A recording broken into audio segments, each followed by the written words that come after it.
وعلیکم السلام ورحمۃ اللہ وبرکاتہ۔ سوال یہ کیا گیا ہے کہ آخری زمانے میں جو جماعت حق پر قائم ہوگی اس کی بنیادی اور اہم نشانیاں کیا ہیں؟ اس سلسلے میں ہمارے نبی محمد رسول اللہ صلی اللہ علیہ وسلم نے فرمایا، راوی حدیث عبداللہ بن عمرو رضی اللہ عنہما ہے اور یہ ترمذی کی روایت ہے، حدیث نمبر 2641، اور ایسے ہی طبرانی میں بھی یہ حدیث ہے 14646، اور حاکم نے بھی اپنی کتاب میں نقل کیا ہے 444۔ نبی کریم صلی اللہ علیہ وسلم فرماتے ہیں کہ میری امت کے ساتھ ہو بہو وہی صورتحال پیش آئے گی جو بنی اسرائیل کے ساتھ پیش آ چکی ہے، یعنی مماثلت میں دونوں برابر ہوں گے، یہاں تک کہ ان میں سے کسی نے اگر اپنی ماں کے ساتھ اعلانیہ زنا کیا ہوگا تو میری امت میں بھی ایسا شخص ہوگا جو اس فعل شنیع قبیح فعل کا مرتکب ہوگا۔ بنی اسرائیل 72 فرقوں میں بٹ گئے اور میری امت 73 فرقوں میں بٹ جائے گی،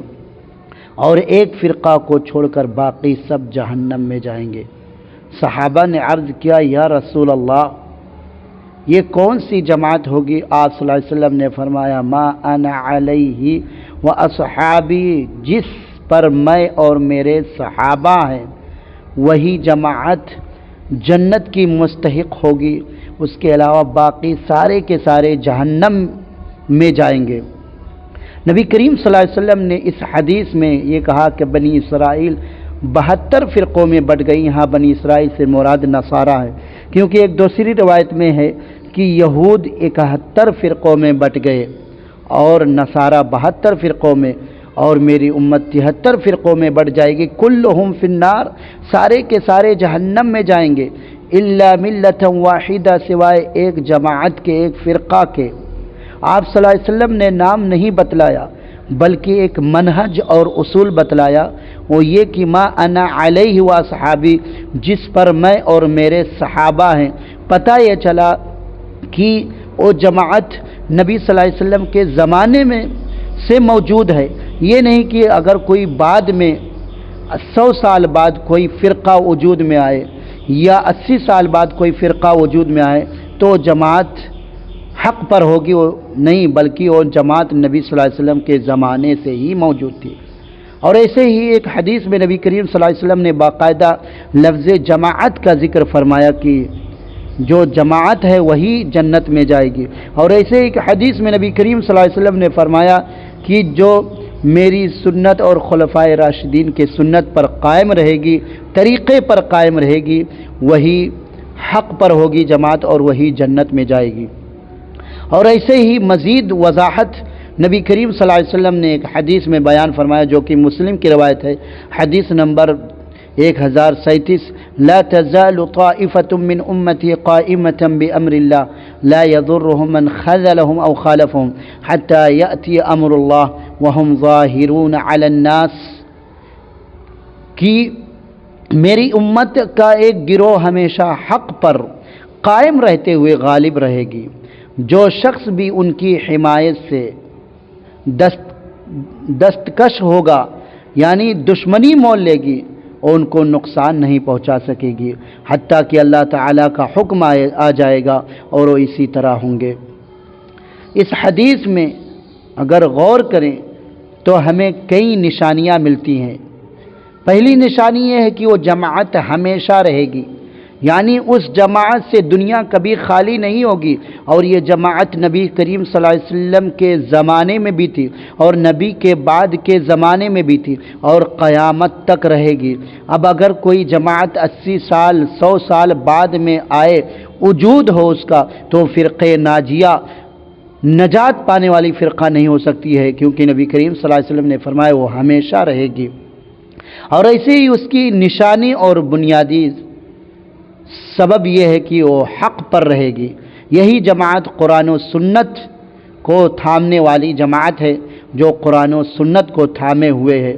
اور ایسے ہی تیسری نشانی یہ ہے کہ مخالفت کرنے والے اس کا کچھ بگاڑ نہیں پائیں گے، کیونکہ قرآن و سنت پر عمل کی برکت سے اللہ کی مدد ایسے لوگوں کے ساتھ ہوگی کہ ان سے دشمنی کرنے والے ان کا کچھ بگاڑ نہیں سکتے ہیں، جو لوگ قرآن و حدیث پر عمل کرتے ہیں۔ اور ایسے ہی چوتھی اور آخری نشانی ہے کہ یہ جماعت قیامت تک باقی رہے گی، جیسا کہ شیخ الاسلام ابن تیمیہ رحمہ اللہ کہتے ہیں کہ اس حدیث سے یہ پتہ چلتا ہے کہ اس امت میں فرقے ہوں گے، انتشار و افتراق ہوگا، دین کے اصول میں بھی اختلاف ہوگا، لیکن اس دور میں جو فرقہ کامیاب ہوگا اس کی صفات اللہ کے نبی کریم صلی اللہ علیہ وسلم نے بیان کیا کہ فرقے ناجیہ کون ہوں گے، اللہ کی مدد کس کے ساتھ ہوگی، یہ ان لوگوں کے ساتھ ہوگا جو اللہ کے حکم کو مضبوطی سے تھامے ہوں گے۔ پتہ یہ چلا کہ فرقہ ناجیہ نجات پانے والی